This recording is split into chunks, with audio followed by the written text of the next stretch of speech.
Many people over 60 still believe that drinking fresh fruit juice every day, sometimes as much as possible, is the best way to load up on vitamins and protect the heart and brain. But the truth is, when we drink too much, the natural sugars in juice are absorbed far too quickly. Blood sugar spikes, blood vessels in the brain take the hit, and the risk of stroke climbs, especially in those already dealing with health conditions. In today's video, I'll explain exactly why overdoing fruit juice can backfire, and more importantly, how you can enjoy fruit in a way that's safe and truly beneficial. If you care about your memory and mental sharpness, make sure you watch this video through to the end. And don't forget to like, subscribe, share it with friends, and let me know in the comments how much juice do you usually drink each day. When we talk about sugar, most people immediately think of white sugar in candy, pastries, or soda. And almost by instinct, we assume that the sugar in fruit is automatically healthy. I'm sure many of you watching have thought the same way. How could a glass of juice a day be harmful? The main sugars in fruit are fructose and glucose. When you eat a whole piece of fruit, you're not just getting sugar, but also fiber, vitamins, and minerals. That fiber works like a protective net, slowing down how sugar enters your blood. This steady rise gives your pancreas time to release insulin and prevents your blood vessels from being overwhelmed. Now, picture the last time you squeezed a glass of orange juice. Remember how much pulp was left behind? That pulp is fiber, and most of it doesn't make it into the juice. So what you end up drinking is mostly water, vitamins, minerals, and, most importantly, a concentrated dose of sugar. Without the fiber net to slow things down, that fructose and glucose rush straight into your bloodstream, causing your blood sugar to spike within minutes. I'm sure many of you have felt this before without realizing it. After a sweet glass of juice, you feel a burst of energy, maybe even a little warm or alert. But within an hour, you're tired again, maybe even drowsy. That's the classic sugar spike and crash. For younger people, the body can recover quickly. But after 60, our systems slow down. The pancreas makes less insulin. Blood vessels lose elasticity, and each sugar spike hits those vessel walls harder. Here's an easy way to think about it, like eating an apple is like pouring water through a funnel with a mesh filter. The flow is slow and steady, and the container never overflows. Drinking the juice from 2 oranges in a few gulps is like turning the faucet on full blast with no filter. The container fills too fast, and the sides strain under the pressure. In your body, those sides are your blood vessels, and this isn't a one-time problem. Many older adults drink juice daily, sometimes even twice a day, thinking it's necessary for vitamins. But when blood sugar swings up and down repeatedly, day after day, it triggers ongoing low-grade inflammation in the vessel lining. Over time, this protective inner layer erodes, raising the risk of plaque buildup and even dangerous clots, the very problems that can block or burst vessels in the brain. Have you ever wondered why, even though you drink juice faithfully and eat what you think is a healthy diet, your checkup shows high blood sugar or cholesterol? That's a clear example of what I'm describing. The key point here is that juice itself isn't bad. The problem is drinking too much, too often, while skipping whole fruits. Whole fruit provides the fiber that keeps sugar release steady and safe. Juice, especially in large glasses, delivers sugar all at once, like dropping a heavy weight on an old floor. Sooner or later, cracks appear. The way our body absorbs sugar from juice makes blood sugar rise fast and hard, straining blood vessels in ways that are especially risky after 60. That's why juice should never be seen as the more the better. If we want to stay safe, we need to understand this mechanism and adjust how much we drink. We just talked about why juice causes blood sugar to rise so quickly. But more important is understanding what actually happens inside the brain's blood vessels when sugar keeps spiking and crashing. This is the real root of why too much juice can become such a danger. When blood sugar runs high, the body faces what's called oxidative stress. In simple terms, that means an overload of free radicals, harmful molecules that act like sparks, burning and damaging cell structures. In blood vessels, these free radicals attack the endothelium, the thin inner lining that keeps blood flowing smoothly. Think of it like the protective coating inside a water pipe. As long as that coating stays intact, water flows cleanly with no rust. But once it flakes away, rust spots appear and eventually lead to blockages. In the brain's vessels, those blockages show up as plaques or blood clots, the direct culprits behind strokes. When blood sugar swings high again and again, the endothelium is constantly irritated. Inflammation sets in, immune cells rush over, and instead of repairing the area, they leave behind rough patches. That rough surface makes it easier for cholesterol to stick, speeding up plaque formation. Now think about what that means. If a plaque forms in the heart's arteries, it causes a heart attack. But if it happens in the brain's vessels, exactly, it triggers a stroke. And for older adults, whose vessels are already less elastic, the risk of rupture under sudden pressure is even greater. I'm sure many of you have felt this without realizing. Maybe after a sweet juice, your heart raced, your face felt flushed, or you got a bit lightheaded.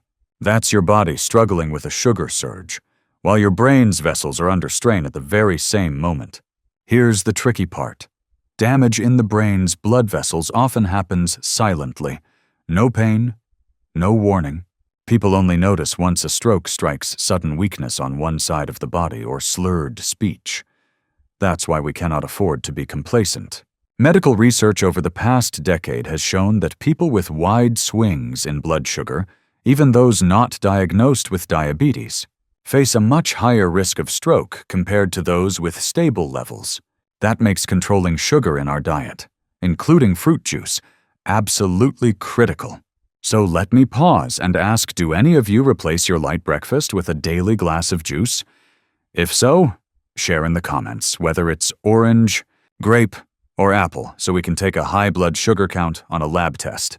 It's a shockwave through the brain's blood vessels, driving oxidative stress, eroding the vessel lining, fueling plaque buildup, and laying the groundwork for stroke.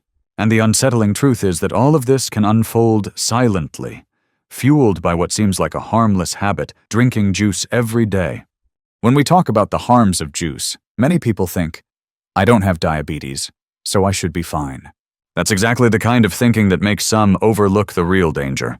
In fact, those with conditions like diabetes, high blood pressure, or high cholesterol are the ones most at risk when juice is overused. Let's start with diabetes. In a healthy person, insulin acts like a key, unlocking the door so sugar can move from the blood into cells for energy. But in diabetes, that key is either worn out or too scarce, which means sugar lingers in the blood. Now imagine a person with diabetes drinking a sweet glass of orange juice in the morning. Their blood sugar is already high, and the juice pushes it even higher, delivering a shock to the vessels. If this happens again and again, the damage to the vessel lining progresses far faster than in someone without diabetes. For those with high blood pressure, the problem is even more complicated. Their blood vessels are already under constant pressure, and the vessel walls can easily develop tiny cracks.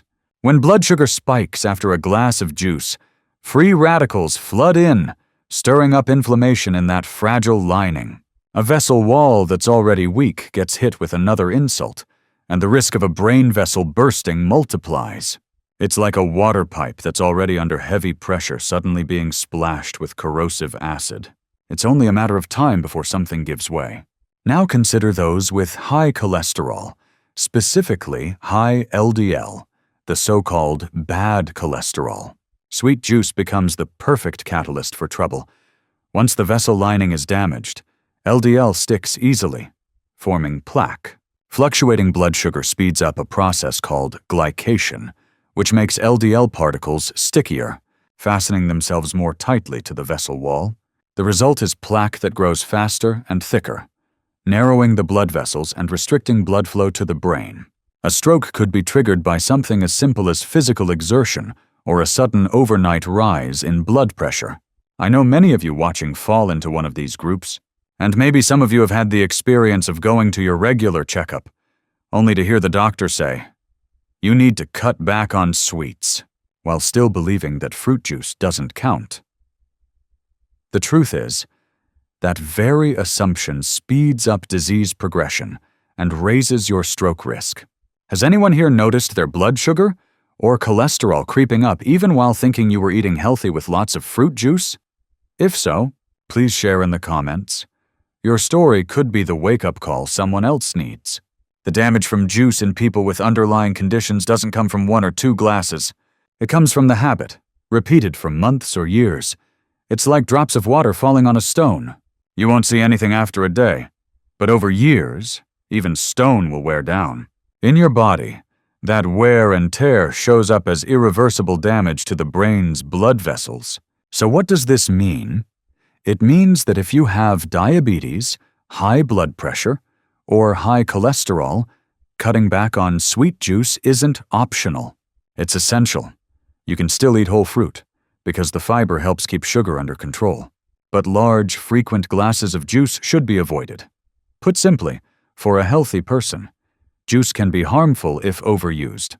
But for someone with an existing condition, juice becomes the spark that can ignite a stroke at any moment, and once that event happens, there's no turning back.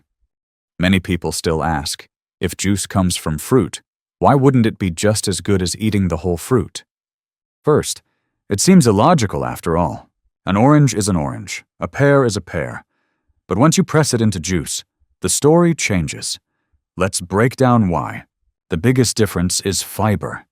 In whole fruit, fiber is found in the peel, the pulp, and sometimes even the seeds. Fiber doesn't just slow down how sugar is absorbed into the blood. It also helps you feel full longer, which prevents overeating. But once fruit is juiced, most of that fiber is discarded with the pulp. What you're left with is mostly liquid packed with sugar and vitamins, which the body absorbs far more quickly. Think about it, eating an apple takes a few minutes of chewing, swallowing, and digesting. But turn those apples into juice, and in just a few gulps you've consumed the sugar from 2 or 3 apples. That's a load of sugar the body has to process all at once, causing blood sugar to rise much higher than if you had eaten the fruit whole. Whole fruit also benefits digestion in ways juice cannot.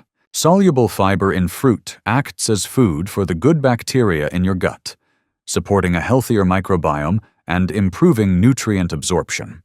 Drinking juice too often, on the other hand, floods the gut with concentrated sugar, which can upset that balance, sometimes causing bloating or even diarrhea.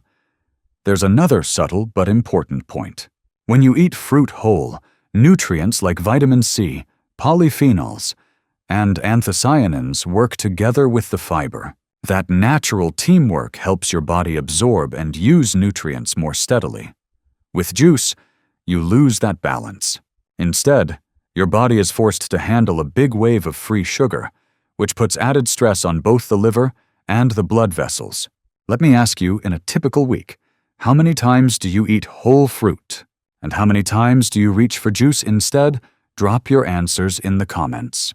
I suspect many will be surprised to realize their habits lean much more toward juice, all while believing they're doing something healthy. Take oranges as an example. A medium orange contains about 12 grams of sugar, but thanks to its fiber, that sugar enters your bloodstream slowly.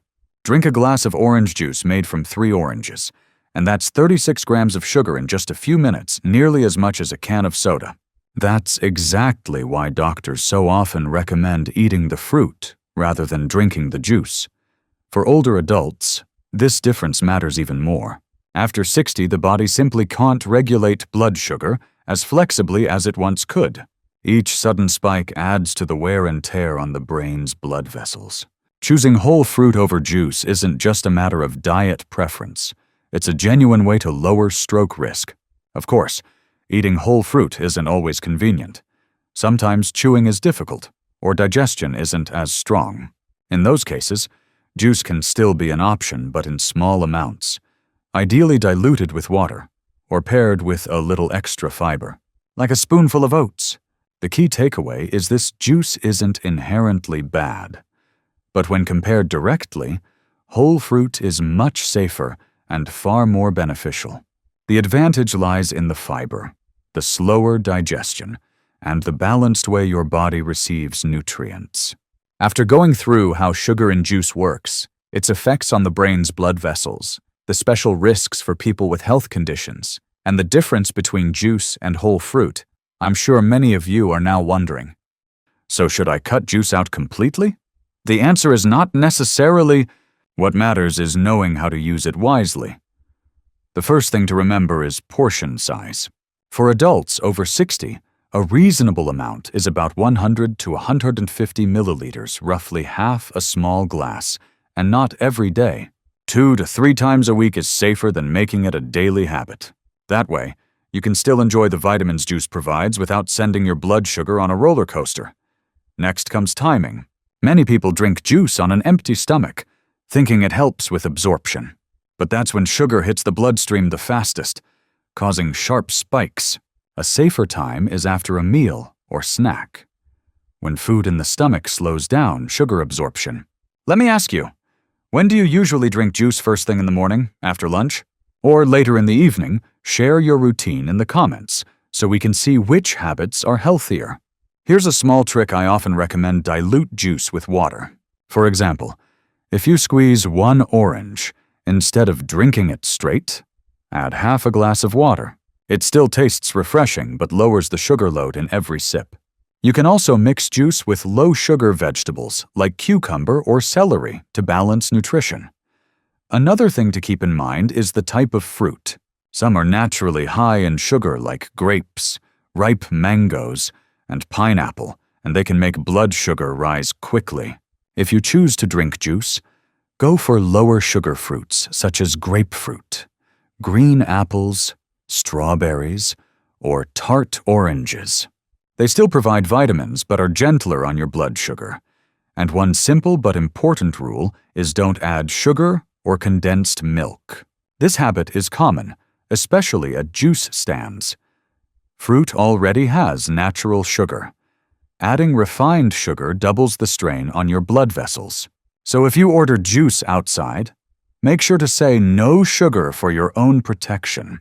There's also a special note for those taking medication for diabetes, high blood pressure, or cholesterol. For you, juice should only be included with your doctor's guidance, since certain drugs can react poorly with high sugar intake. Don't hesitate to ask your doctor if that's the best way to make your diet truly safe and personalized. And finally, the most important mindset: keep juice in its rightful place. It's not a miracle cure for youth or disease prevention. It's simply one supplemental drink. Brain and vascular health depend on many other pillars: a balanced diet, regular physical activity, good sleep, and managing existing conditions. If you ignore those and rely only on juice, no amount will give you real protection. To sum it up, older adults can still enjoy juice, but with 4 key rules in mind: keep the portions small, choose the right timing, pick low-sugar fruits, and never add extra sugar. Follow these steps, and you'll not only enjoy the refreshing taste of fruit, but also safeguard your brain and blood vessels. We've just walked through a complete picture of fruit juice and its impact on brain health. Each point has shown us that what seems harmless can, in fact, carry hidden risks if used the wrong way. First, the natural sugars in juice are absorbed too quickly without fiber, sending blood sugar soaring. Second, those repeated sugar spikes damage the inner lining of brain vessels, fueling inflammation and plaque, paving the way for stroke. Third, for people with conditions like diabetes, high blood pressure, or high cholesterol, juice becomes an even more dangerous trigger. Fourth, compared to juice, eating whole fruit is far safer and more beneficial because it keeps the fiber, vitamins, and natural balance intact. And finally, juice still has a place when used wisely in small amounts. Not every day. Made from lower sugar fruits, diluted with water, and never with added sugar. The key message I want you to remember is this: juice is not the enemy, but if overused, it can become a factor that pushes you closer to stroke. Brain and vascular health after 60 depends on the small choices we make daily, and how you handle juice is one of those choices.